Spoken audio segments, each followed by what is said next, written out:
अस्सलाम वालेकुम रहमतुल्लाहि व बरकातुहू। उम्मीद करता हूँ तमाम मेरे साथ मोहब्बत करने वाले हजरात खैरियत से होंगे।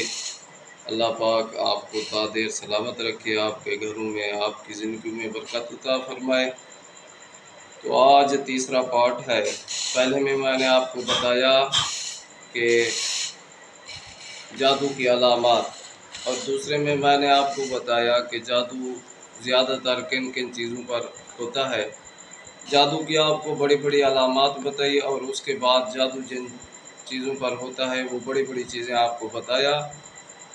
आज मैं आपको बता रहा हूँ कि जादू लोग करते क्यों हैं और जादू करने और कराने का हुक्म क्या है। तो सबसे पहले आप ये बात समझें कि जो लोग जादू करते हैं वो ज़्यादातर हसद की बिना पर करते हैं कि किसी को खुशहाल देखकर, किसी का कारोबार अच्छा देखकर हसद करके उसके ऊपर जादू करते हैं। ज़्यादातर ये होता है। या फिर दूसरी चीज़ यह है कि किसी औरत को कोई अगर पसंद करता है और उसकी दूसरी जगह पर शादी होने लग जाती है तो लोग इसी वजह से जादू के ज़रिए उसको अपनाना चाहते हैं तो फिर जादू कर देते हैं।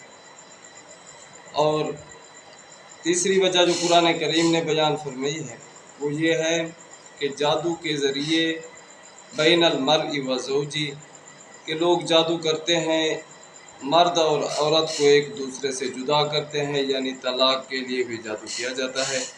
ये बड़ी बड़ी अलामात हैं।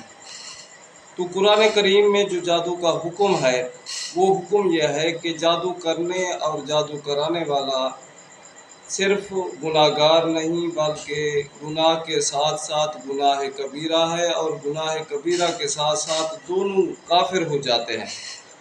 यानी जादू करने वाला भी काफिर और जादू कराने वाला भी काफिर, दोनों काफिर हो जाते हैं।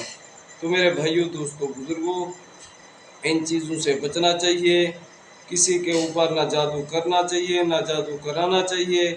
अल्लाह पाक आपको जज़ाए खैर नसीब फरमाए।